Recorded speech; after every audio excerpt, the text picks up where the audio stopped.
So I want to ask you to evaluate for us the AI capability of our near-peer competitor, China.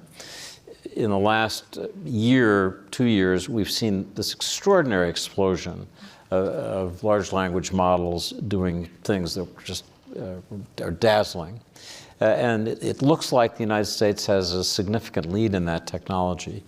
But I'd be interested in your evaluation of where China is, areas in technology broadly where they're equal or ahead of us. Yeah.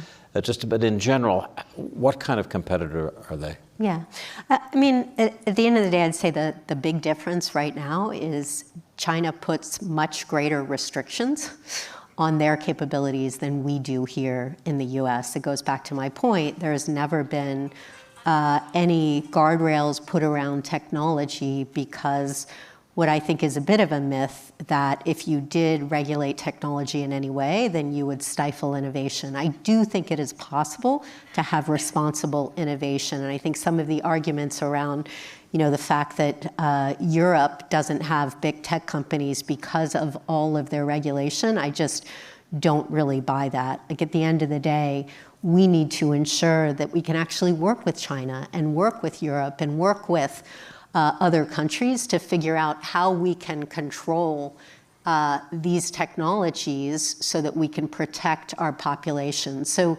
I worry a lot about China's cyber capabilities, but right now, without AI, they are creating enormous risk to our critical infrastructure. I've talked about this publicly, but it is worth reinforcing the fact that the threat from Chinese cyber actors, colloquially known as Volt Typhoon, it has changed in kind, David.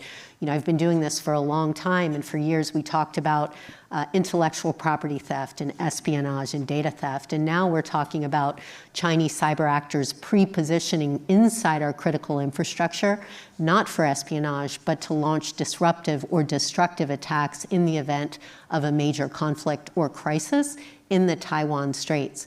And that is happening right now.